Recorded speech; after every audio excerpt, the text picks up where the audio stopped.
अथ त्रयोदशो अध्याय। विदुर जी के उपदेश से धृतराष्ट्र और गांधारी का वन में जाना। सूत उवाच विदुरस्तीर्थयात्रायां मैत्रेयादात्मनोगतिं ज्ञात्वा दार्धास्तिनपुरं तया वाप्य विविक्षितः। सूत जी कहते हैं, विदुर जी तीर्थ यात्रा में महर्षि मैत्रेय से आत्मा का ज्ञान प्राप्त करके हस्तिनापुर लौट आए। उन्हें जो कुछ जानने की इच्छा थी वह पूर्ण हो गई थी। विदुर जी ने मैत्रेय ऋषि से जितने प्रश्न किए थे उनका उत्तर सुनने के पहले ही श्री कृष्ण में अनन्य भक्ति हो जाने के कारण वे उत्तर सुनने से उपराम हो गए।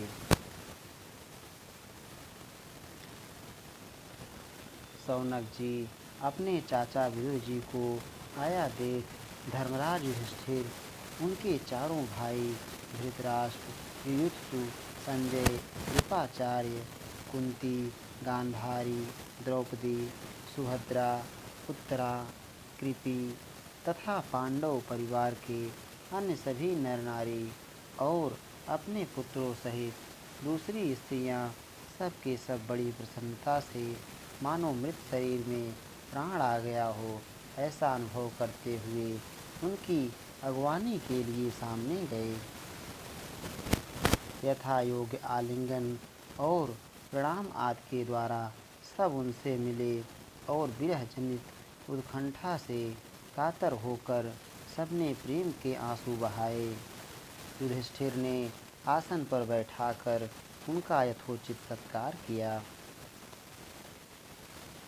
जब वे भोजन एवं विश्राम करके सुखपूर्वक आसन पर बैठे थे तब युधिष्ठिर ने विनय से झुककर सबके सामने ही उनसे कहा। युधिष्ठिर ने कहा, चाचा जी, जैसे पक्षी अपने अंडों को पंखों की छाया के नीचे रखकर उन्हें सेते और बढ़ाते हैं, वैसे ही आपने अत्यंत वात्सल्य से अपने कर कमलों की छत्र छाया में हम लोगों को पाला पोसा है। बार बार आपने हमें और हमारी माता को विषदान और लाक्षागृह के दाह आदि विपत्तियों से बचाया है। क्या आप कभी हम लोगों की भी याद करते रहे हैं? आपने पृथ्वी पर विचरण करते समय किस किस वृत्ति से जीवन निर्वाह किया? आपने पृथ्वी तल पर किन किन तीर्थों और मुख्य क्षेत्रों का सेवन किया? प्रभु, आप जैसे भगवान के प्यारे भक्त स्वयं ही तीर्थ स्वरूप होते हैं। आप लोग अपने हृदय में विराजमान भगवान के द्वारा तीर्थों को भी महातीर्थ बनाते हुए विचरण करते हैं। चाचा जी, आप तीर्थ यात्रा करते हुए द्वारका भी अवश्य ही गए होंगे। वहाँ हमारे सुहृद एवं भाई बंधु यादव लोग, जिनके एकमात्र आराध्य देव श्री कृष्ण हैं, अपनी नगरी में सुख से तो हैं ना? आपने यदि जाकर देखा नहीं होगा तो सुना तो अवश्य ही होगा। युधिष्ठिर के इस प्रकार पूछने पर विदुर जी ने तीर्थों और यदुवंशियों के संबंध में जो कुछ देखा सुना और अनुभव किया था सब क्रम से बतला दिया। केवल यदुवंश की विनाश की बात नहीं कही। करुण हृदय विदुर जी पांडवों को दुखी नहीं देख सकते थे, इसलिए उन्होंने यह अप्रिय एवं असह्य घटना पांडवों को नहीं सुनाई, क्योंकि वह तो स्वयं ही प्रकट होने वाली थी। पांडव विदुर जी का देवता के समान सेवा सत्कार करते थे। वे कुछ दिनों तक अपने बड़े भाई धृतराष्ट्र की कल्याण कामना से सब लोगों को प्रसन्न करते हुए सुखपूर्वक हस्तिनापुर में ही रहे। विदुर जी तो साक्षात धर्मराज थे। मांडव ऋषि के शाप से ये 100 वर्ष के लिए शूद्र बन गए थे। इतने दिनों तक यमराज के पद पर अर्यमा थे और वही पापियों को उचित दंड देते थे। एक समय किसी राजा के अनुचरों ने कुछ चोरों को मांडव्य ऋषि के आश्रम पर पकड़ा। उन्होंने समझा कि ऋषि भी चोरों में शामिल होंगे, अतः वे भी पकड़ लिए गए और राजा आज्ञा से सबके साथ उनको भी सूली पर चढ़ा दिया गया। राजा को यह पता लगते ही कि ये महात्मा हैं, ऋषि को सूली से उतरवा दिया गया और हाथ जोड़कर उनसे अपना अपराध क्षमा कराया। मांडव्य जी ने यमराज के पास जाकर पूछा, मुझे किस पाप के फलस्वरूप यह दंड मिला? यमराज ने बताया कि आपने लड़कपन में एक टिड्डी को कुश की नोक से छेद दिया था, इसीलिए ऐसा हुआ। इस पर मुनि ने कहा, मैंने अज्ञानवश ऐसा किया होगा। उस छोटे से अपराध के लिए तुमने मुझे बड़ा कठोर दंड दिया, इसलिए तुम 100 वर्ष तक शूद्र योनि में रहोगे। मांडव्य जी के इस शाप से ही यमराज ने विदुर के रूप में अवतार लिया था। राज्य प्राप्त हो जाने पर अपने लोकपालों सरीखे भाइयों के साथ राजा युधिष्ठिर वंशधर परीक्षित को देखकर अपनी अतुल संपत्ति से आनंदित रहने लगे। इस प्रकार पांडव गृहस्थ के काम धंधों में रम गए और उन्हीं के पीछे एक प्रकार से यह बात भूल गए कि अनजान में ही हमारा जीवन मृत्यु की ओर जा रहा है। अब देखते देखते उनके सामने वह समय आ पहुंचा जिसे कोई टाल नहीं सकता। परंतु विदुर जी ने काल की गति जानकर अपने बड़े भाई धृतराष्ट्र से कहा, महाराज देखिए, अब बड़ा भयंकर समय आ गया है, झटपट यहाँ से निकल चलिए। हम सब लोगों के सिर पर वह सर्वसमर्थ काल मंडराने लगा है, जिसके टालने का कहीं भी कोई उपाय नहीं है। काल के वशीभूत होकर जीव का अपने प्रीतम प्राणों से भी बात की बात में वियोग हो जाता है। फिर धन जन आदि दूसरी वस्तुओं की तो बात ही क्या है। आपके चाचा ताऊ भाई सगे संबंधी और पुत्र सभी मारे गए। आपकी उम्र भी ढल चुकी, शरीर बुढ़ापे का शिकार हो गया, आप पराए घर में पड़े हुए हैं। तो इस प्राणी को जीवित रहने की कितनी प्रबल इच्छा होती है। इसी के कारण तो आप भीम का दिया हुआ टुकड़ा खाकर कुत्ते का सा जीवन बिता रहे हैं। जिनको आपने आग में जलाने की चेष्टा की, विष देकर मार डालना चाहा, भरी सभा में जिनकी विवाहिता पत्नी को अपमानित किया, जिनकी भूमि और धन छीन लिए, उन्हीं के अन्न से पले हुए प्राणों को रखने में क्या गौरव है। आपके अज्ञान की हद हो गई कि अब भी आप जीना चाहते हैं, परंतु आपके चाहने से क्या होगा। पुराने वस्त्र की तरह बुढ़ापे से गला हुआ आपका शरीर आपके ना चाहने पर भी क्षीण हुआ जा रहा है। अब इस शरीर से आपका कोई स्वार्थ सधने वाला नहीं है। इसमें फंसिए मत, इसकी ममता का बंधन काट डालिए। जो संसार के संबंधियों से अलग रहकर उनके अनजान में अपने शरीर का त्याग करता है, वही धीर कहा गया है। चाहे अपनी समझ से हो या दूसरे के समझाने से, जो इस संसार को दुख रूप समझकर इससे विरक्त हो जाता है और अपने अंतःकरण को वश में करके हृदय में भगवान को धारण कर संन्यास के लिए घर से निकल पड़ता है, वही उत्तम मनुष्य है। इसके आगे जो समय आने वाला है वह प्रायः मनुष्यों के गुणों को हटाने वाला होगा। इसलिए आप अपने कुटुंबियों से छिपकर उत्तराखंड में चले जाइए। जब छोटे भाई विदुर ने अंधे राजा धृतराष्ट्र को इस प्रकार समझाया, तब उनकी प्रज्ञा के नेत्र खुल गए। वे भाई बंधुओं के सुदृढ़ स्नेह पाशों को काटकर अपने छोटे भाई विदुर के दिखलाए हुए मार्ग से निकल पड़े। जब परम पतिव्रता सुबल नंदिनी गांधारी ने देखा कि मेरे पतिदेव तो उस हिमालय की यात्रा कर रहे हैं जो सन्यासियों को वैसा ही सुख देता है जैसा वीर पुरुषों को लड़ाई के मैदान में अपने शस्त्र के द्वारा किए हुए न्यायोचित प्रहार से होता है। तब वे भी उनके पीछे पीछे चल पड़ी। अजातशत्रु युधिष्ठिर ने प्रातःकाल संध्या वंदन तथा अग्निहोत्र करके ब्राह्मणों को नमस्कार किया और उन्हें तिल, गौ, भूमि और सुवर्ण का दान दिया। इसके बाद जब वे गुरुजनों की चरण वंदना के लिए राजमहल में गए तब उन्हें धृतराष्ट्र, विदुर तथा गांधारी के दर्शन नहीं हुए। युधिष्ठिर ने उद्विग्न चित्त होकर वहीं बैठे हुए संजय से पूछा, संजय, मेरे वे वृद्ध और नेत्रहीन पिता धृतराष्ट्र कहाँ हैं?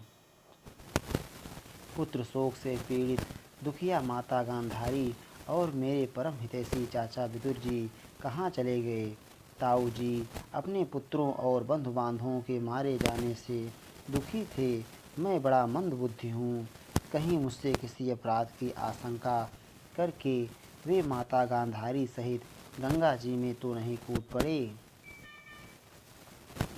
जब हमारे पिता पांडु की मृत्यु हो गई थी और हम लोग नन्हे नन्हे बच्चे थे तब इन्हीं दोनों चाचाओं ने बड़े बड़े दुखों से हमें बचाया था। वे हम पर बड़ा ही प्रेम रखते थे। हाय, वे यहाँ से कहाँ चले गए? सूत जी कहते हैं, संजय अपने स्वामी धृतराष्ट्र को ना पाकर कृपा और स्नेह की विकलता से अत्यंत पीड़ित और विरहातुर हो रहे थे। वे युधिष्ठिर को कुछ उत्तर ना दे सके। फिर धीरे धीरे बुद्धि के द्वारा उन्होंने अपने चित्त को स्थिर किया, हाथों से आँखों के आंसू पोंछे और अपने स्वामी धृतराष्ट्र के चरणों का स्मरण करते हुए युधिष्ठिर से कहा। संजय बोले, कुलनंदन, मुझे आपके दोनों चाचा और गांधारी के संकल्प का कुछ भी पता नहीं है। महाबाहो, मुझे तो उन महात्माओं ने ठग लिया। संजय इस प्रकार कह ही रहे थे कि तुम गुरु के साथ देवर्षि नारद जी वहां आ पहुँचे। महाराज युधिष्ठिर ने भाइयों सहित उठकर उन्हें प्रणाम किया और उनका सम्मान करते हुए बोले। युधिष्ठिर ने कहा, भगवन, मुझे अपने दोनों चाचाओं का पता नहीं लग रहा है। ना जाने वे दोनों और पुत्र शोक से व्याकुल तपस्विनी माता गांधारी यहाँ से कहाँ चले गए। भगवन, अपार समुद्र में कर्णधार के समान आप ही हमारे पारदर्शक हैं। तब भगवान के परम भक्त भगवन में देवर्षि नारद ने कहा, धर्मराज, तुम किसी के लिए शोक मत करो, क्योंकि यह सारा जगत ईश्वर के वश में है। सारे लोक और लोकपाल विवश होकर ईश्वर की ही आज्ञा का पालन कर रहे हैं। वही एक प्राणी को दूसरे से मिलाता है और वही उन्हें अलग करता है। जैसे बैल बड़ी रस्सी में बंधे और छोटी रस्सी से नथे रहकर अपने स्वामी का भार ढोते हैं, उसी प्रकार मनुष्य भी वर्ण आश्रम आदि अनेक प्रकार के नामों से वेद रूप रस्सी में बंधकर ईश्वर की ही आज्ञा का अनुसरण करते हैं। जैसे संसार में खिलाड़ी की इच्छा से ही खिलौनों का संयोग और वियोग होता है, वैसे ही भगवान की इच्छा से ही मनुष्यों का मिलना बिछुड़ना होता है। तुम लोगों को जीव रूप से नित्य मानो या देह रूप से अनित्य अथवा जड़ रूप से अनित्य और चेतन रूप से नित्य अथवा शुद्ध ब्रह्म रूप में नित्य अनित्य कुछ भी न मानो। किसी भी अवस्था में मोहजन्य आसक्ति के अतिरिक्त वे शोक करने योग्य नहीं हैं। इसलिए धर्मराज, वे दीन दुखी चाचा चाची असहाय अवस्था में मेरे बिना कैसे रहेंगे। इस अज्ञानजन्य मन की विकलता को छोड़ दो। यह पांच भौतिक शरीर काल, कर्म और गुणों के वश में है। अजगर के मुंह में पड़े हुए पुरुष के समान यह पराधीन शरीर दूसरों की रक्षा ही क्या कर सकता है। हाथ वालों के बिना हाथ वाले, चार पैर वाले पशुओं के बिना पैर वाले त्रिरादि और उनमें भी बड़े जीवों के छोटे जीव आहार हैं। इस प्रकार एक जीव दूसरे जीव के जीवन का कारण हो रहा है। इन समस्त रूपों में जीवों के बाहर और भीतर वही एक स्वयं प्रकाश भगवान जो संपूर्ण आत्माओं के आत्मा हैं, माया के द्वारा अनेकों प्रकार से प्रकट हो रहे हैं। तुम केवल उन्हीं को देखो। महाराज, समस्त प्राणियों को जीवन दान देने वाले वे ही भगवान इस समय इस पृथ्वी तल पर देवद्रोहियों का नाश करने के लिए काल रूप से अवतीर्ण हुए हैं। अब वे देवताओं का कार्य पूरा कर चुके हैं। थोड़ा सा काम और शेष है, उसी के लिए वे रुके हुए हैं। जब तक वे प्रभु यहाँ हैं, तब तक तुम लोग भी उनकी प्रतीक्षा करते रहो। धर्मराज, हिमालय के दक्षिण भाग में जहाँ सप्त ऋषियों की प्रसन्नता के लिए गंगा जी ने अलग अलग 7 धाराओं के रूप में अपने को 7 भागों में विभक्त कर दिया है, जिसे सप्त स्रोत कहते हैं, वहीं ऋषियों के आश्रम पर धृतराष्ट्र अपनी पत्नी गांधारी और विदुर के साथ गए हैं। वहाँ वे त्रिकाल स्नान और विधिपूर्वक अग्निहोत्र करते हैं। अब उनके चित्त में किसी प्रकार की कामना नहीं है। वे केवल जल पीकर शांत चित्त से निवास करते हैं। आसन जीत कर प्राणों को वश में करके उन्होंने अपनी 6 इंद्रियों को विषयों से लौटा लिया है। भगवान की धारणा से उनके तमोगुण, रजोगुण और सत्वगुण के मल नष्ट हो चुके हैं। उन्होंने अहंकार को बुद्धि के साथ जोड़कर और उसे क्षेत्रज्ञ आत्मा में लीन करके उसे भी महाआकाश में घटा आकाश के समान सर्वाधिष्ठान ब्रह्म में एक कर दिया है। उन्होंने अपने समस्त इंद्रियों और मन को रोककर समस्त विषयों को बाहर से ही लौटा दिया है और माया के गुणों से होने वाले परिणामों को सर्वथा मिटा दिया है। समस्त कर्मों का संन्यास करके वे इस समय ठूंठ की तरह स्थित होकर बैठे हुए हैं। अतः तुम उनके मार्ग में विघ्न रूप मत बनना। देवर्षि नारद जी त्रिकालदर्शी हैं। वे धृतराष्ट्र के भविष्य जीवन को वर्तमान की भांति प्रत्यक्ष देखते हुए उसी रूप में वर्णन कर रहे हैं। धृतराष्ट्र पिछली रात को ही हस्तिनापुर से गए हैं, अतः यह वर्णन भविष्य का ही समझना चाहिए। धर्मराज, आज से 5वें दिन वे अपने शरीर का परित्याग कर देंगे और वह जलकर भस्म हो जाएगा। गार्हपत्यादि अग्नियों के द्वारा पर्णकुटी के साथ अपने पति के मृतदेह को जलते देखकर बाहर खड़ी हुई साध्वी गांधारी भी पति का अनुगमन करती हुई उसी आग में प्रवेश कर जाएंगी। धर्मराज, विदुर जी अपने भाई का आश्चर्यमय मोक्ष देखकर हर्षित और वियोग देखकर दुखित होते हुए वहाँ से तीर्थ सेवन के लिए चले जाएंगे। देवर्षि नारद यूँ कहकर तुम्बुरु के साथ स्वर्ग को चले गए। धर्मराज युधिष्ठिर ने उनके उपदेशों को हृदय में धारण करके शोक को त्याग दिया। इति श्रीमद्भागवते महापुराणे पारमहंस्यां संहितायां प्रथमस्कन्धे नैमिषीयोपाख्याने 13 अध्याय। श्री राधा वल्लभ लाल की जय।